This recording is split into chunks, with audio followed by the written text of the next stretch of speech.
inovacija na poslednjem Mišeluku u sezoni, za razliku od poslednje 2 godine. Ovoga puta je klasa 1, odnosno mali N, popularni, startovao pre hibrida. Jeste, startovao pre hibrida iz razloga što je Dušan Borković vozio 2 klase, konkretno, i eto, organizator je izašao njemu, najviše njemu u susret da bi napravio pauzu između 2 trke, jer zaista bi bilo naporno da vozi 2 trke jednu za drugom. Tako da je mali N takozvani startovao pre hibrida. Na treningu pol pozicija, dakle, za Nemanju Stojića, a interesantno da su 2. i 3. mesto osvojili debitanti u ovoj klasi, novosadski takmičari Milan Maksić, Bata Racing Team Novi Sad i Nebojša Trivanović, Sportski automoto klub Novi Sad. Inače, vidimo sad kadrove iz juga Đorđa Dizdara, popularnog Haubice, ovom prilikom mu se zahvaljujemo na ustupljenim snimcima, i možete vidjeti kako to izgleda iz trkačkog automobila, kako ta gužva izgleda iz perspektive vozača.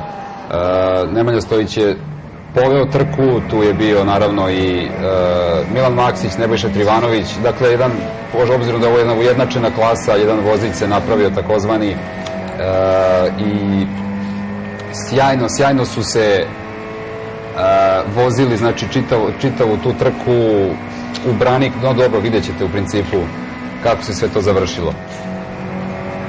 Evo još malo iz automobila Đorđa Dizdara snimka. Ovde je malo kontakt sa ogradom, ali dobro, u ovoj klasi to je ipak nešto što se može očekivati. Automobili malo jače, za nijansu jače od fabričkih. Pa u principu tako. Znači, minimalne neke prepravke se rade. Koji ne voze na slikovima? Ne voze na komercijalnim gumama, i stoga oni voze manje krugova nego inače ostale klase. Konkretno na Mišeluku sve klase voze 15 krugova, osim malog Ena koji vozi 10. Evo, Ivan Mrse malo šire ušao na krivini 1.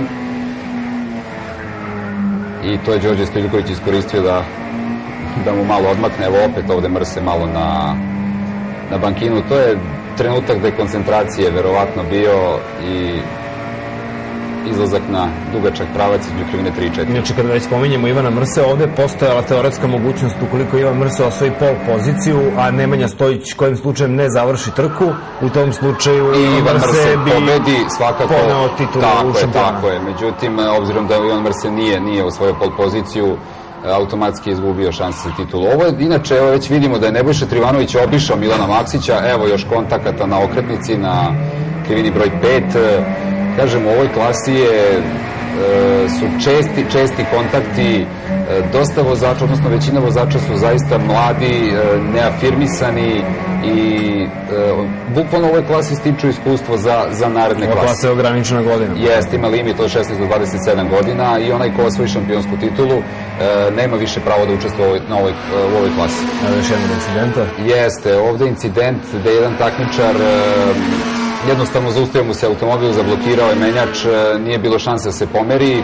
Drugi takmičar je naletao na njega srećom bez većih posledica. Sudije su tu odmah reagovale žutom zastavom. Evo vidimo kako se to desilo. Znači, na krivini broj 8, Miloš Borovićanin ispred Đorđa Dizdara, takozvani Firung, zavetrina, i evo ga kraj trke.